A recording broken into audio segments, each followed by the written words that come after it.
हमको नार्सिसिज्म और narcissist personality disorder के बारे में थोड़ा और क्लैरिफाई कर दो।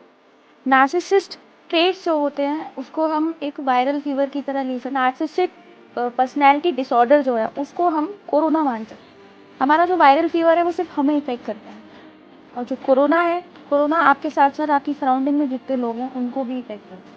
कि जो एनपीडी नार्सिसिस्टिक पर्सनैलिटी डिसऑर्डर है वो उस पर्सन को तो इफेक्ट करता ही है लॉन्ग टर्म में, लेकिन उसके अलावा उसके संग जो लोग रह रहे हैं उनको ज़्यादा इफेक्ट करता है। प्रोफेशनल होते हैं, क्लिनिकली उनको डायग्नोज करते हैं, उसको हम लोग डायग्नोज नहीं कर सकते। पहले मैं नार्सिसिस्टिक ट्रेट्स जो हैं वो मैं आपको बताऊंगी वो क्या है, और वो हम सब में होते हैं। वो सेल्फ अवेयर होना चाहिए इस चीज़ के लिए कि बस उस ट्रेट को हम दूसरों पे कभी हावी ना होने दें, कभी हम लोगों को डोमिनेट ना करने लगे। कि जब एक लिमिट क्रॉस कर जाता है ना, वो एक्सट्रीम में चला जाता है, वो नार्सिसिस्टिक पर्सनैलिटी डिसऑर्डर बन जाता है।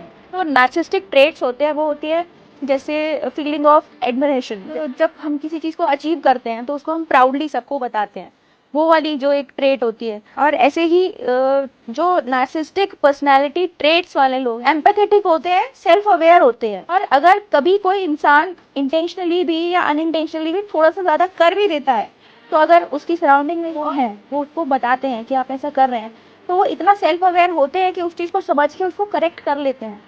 यही मतलब जो पिछली बार मैंने जो डिस्कस किया था कि जब आपका पार्टनर जो है उसमें आपको कोई ट्रेड्स दिखाई दे रहे हैं तो आप उनको जाके कन्फ्रंट कर सकते हो। तो ये वो वाली स्टेज है, पार्टनर में नार्सिसिस्टिक ट्रेट्स हैं और कभी कहीं आपको ऐसा लग रहा है कि वो थोड़े से ज्यादा हुए हैं, आपको हर्ट कर रहे हैं, कंट्रोल कर सकते हाँ, हैं तो आप उनको जाके कन्फ्रंट कर, उसको करेक्ट कर लेंगे। रिलेशनशिप को मेंटेन करके चलते हैं, बैलेंस करके चलते हैं। ऐसा नहीं है कि वो हर सिचुएशन में उसी तरीके से बिहेव करते हैं। नार्सिसिस्टिक पर्सनैलिटी डिसऑर्डर है, वो एक बीमारी है, वो बहुत एक्सट्रीम में होती है। उसके अंदर जब इंसान में जो वो ट्रेट्स होते हैं ना, वो इतने एक्सट्रीम लेवल के, वो आदमी फिर किसी और के बारे में सोचता ही नहीं है। अपने बारे में। अपने बारे में सोचेगा, उसकी नजर में वही सही है, वो जो बात कह रहा है वही सबको माननी पड़ेगी, और वो आपको इतने डाउट में डाल देगा कि आप वाकई में ये सोचने लगोगे कि हाँ शायद मैं ही गलत हूँ।